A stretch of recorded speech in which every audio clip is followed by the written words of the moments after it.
Hello everyone, and welcome back to another video. Today I'm back with the whole different setup you guys were used to in the past, and today I'm here to talk about the Brasileirão match day 24, aka round 24. Today, this round we had some upsets, some not very upsets, some draws, and also some big wins, or at least one big win, and then some matches with maximum 3 goals. So let's just get the teams in real quick. So that's back. That's amazing. So first we had Goias versus Atletico Goianiense, as you guys can see. It's right up here. Goiás won against Atletico Goianiense 2-1. 2 red cards in that game. One went to Caio Vinicius from Goiás, and one went to Reiner from Atletico Goianiense. So that match was mostly just a match to change standings for them. They were very competitive in the standings against each other, but now they won't be competing as much, as now there is a winner there. And now Goiás has gotten a bigger difference. Avai versus Curitiba, which is a very important match for either one of the teams.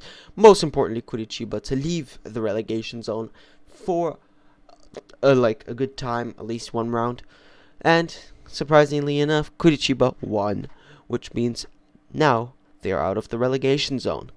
Then we had Fluminense and Palmeiras, and this match was pretty much if Fluminense won, Fluminense would be able to have a closer advantage to coming back against Palmeiras, or if Palmeiras won, Palmeiras would just be out there. Nobody would be able to beat them pretty much.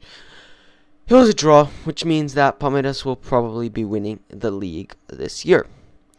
For many Brazilian football fans, it's kind of boring ending this quickly, but for Palmeiras fans, it's amazing ending this quickly.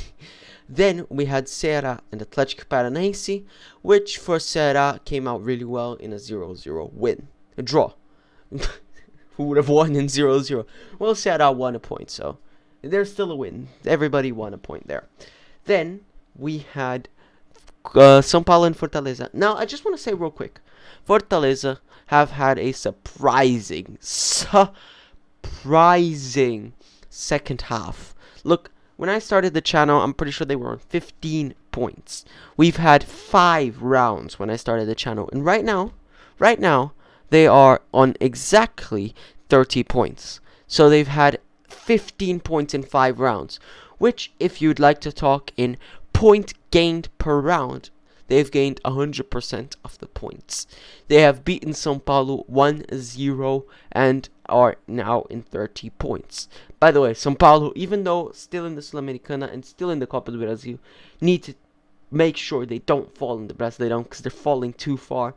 And now if they lose 2 more matches and the teams below them win, they're going to fall into the relegation zone, and that could be quite tragic for them. Then we had América Mineiro and Atlético Mineiro, a Mineiro classic, and that was a draw 1-1. Then we had another classic, Botafogo Flamengo. Now this classic in the past was a lot bigger. Nowadays Botafogo is a lot smaller and Flamengo is a giant team, and we had Flamengo win with a goal from Arturo Vidal. So that's amazing for him. He's coming up in the ranks in Flamengo. Santos and Cuiaba, they played. It was a 0-0 win. The draw. I keep on saying win when it's a 0-0. Nobody won. It's just a draw. Then we had Internacional Juventude. This was the biggest match of the whole match day and round, and we had a 4-0 win for Internacional, and Juventude have fallen even further down compared to everybody in front of them. And Corinthians Bragantino, a smaller classic. You can't really say it's a class, but it's 2 teams from Sao Paulo, and Corinthians won 1-0. Now let's talk about the top scorer. This time around we had a single top scorer, and you might have guessed through the games that it would come from Inter. His name is Johnny Cardoso. I'm Gabriel Cardoso. Actually, I'm Gabriel de Lemos Cardoso. But yeah, it's Johnny Cardoso. don't know who he is, by the way. Don't think that because I have the same surname. I know who he is. No clue who that is. He's a football player and has scored 2 goals. I know him for his football player. Never met him in real life, by the way. Uh, no, nothing to do with me. Just has the same surname. He scored 2 goals against Juventude, and yeah, not much to talk about there because it was clear. It would either be from Goias or Internacional because they both had 2 goals. The other one all had 1, and it would be just an overall win. I'm not excited for the time that it's just 1-0 every match, or like 1-1, and every team has had 1 goal scorer. So I just have every single player that scored in the round, which is just gonna be, and I have to pick between one of those. By the way, goal of the round, I'm gonna give this time a goal of the round was by Rony. He scored an amazing bicycle kick. Yeah.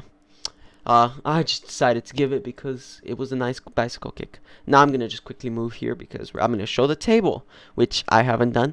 I do not have, like last time, both tables, like the last time I actually had a round with this, but I still have a table which is a little bit better than what I had before. So Palmeiras with that draw have 50 points. Don't know what to say. Best defense, best offense. Actually, have now drawn with Flamengo for goals for, and are 1 goal difference with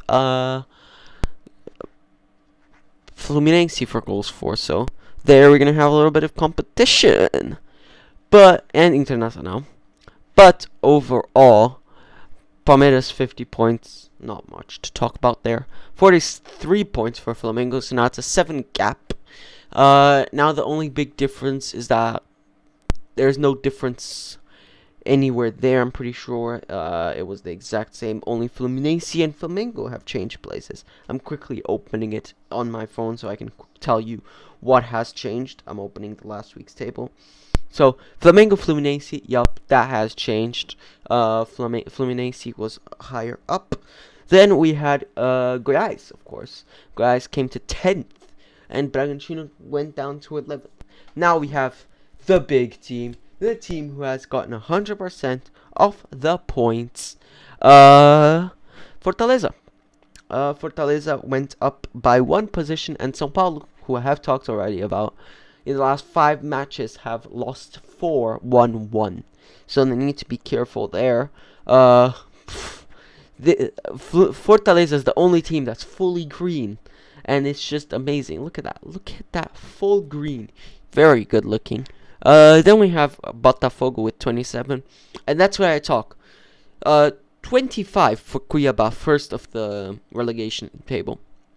If Sao Paulo lose the next 2 matches, and they would still with 29 points, and the other teams below them win those matches, or at least win and draw, Sao Paulo would go down, and down like that, as you might think.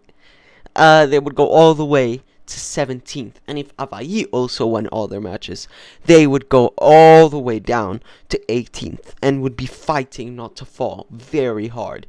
So Sao Paulo, one of the only teams in the Brasileirao who has never fallen, these teams include Santos, Sao Paulo, and Flamengo, could be in a relegation fight this season. Although I do think they could come back up if they stop focusing so much on 3 different tournaments. They're gonna have to fall out of the Copa do Brasil and Sul-Americana if they're trying to fight. I don't think if they stay in the Sul-Americana they can do much. I think they're gonna have a very big problem if they stay in the Sul-Americana and in the Copa do Brasil, because they're gonna have a big problem. But overall, that's it for this round. There's not much to talk about. There's not an amazing 5-0. There's a 4-0, but it's against the bottom team of the league. It's not much unexpected except Fortaleza winning and Atletico Mineiro once again drawing. Atletico Mineiro are really bad right now. They need to come back up, or else they're not going to be able to fight for Libertadores. If they stay like this, they've had 5 matches so far. In the last 5 matches, they lost 3, drew 1, and won 1. That's pretty much the same record as Sao Paulo, one of the worst teams like this last few matches. So they gotta be careful. They have, I'm pretty sure, from what I've looked, the third worst record that's any other team has. Sao Paulo and Curitiba both having the second worst. Juventude, of course, having the worst, with 4 losses and 1 draw. Actually, Botafogo drawed with Sao Paulo and Curitiba with 3 draws, which gives them 3 points. So that's it. Goodbye. Have a nice week.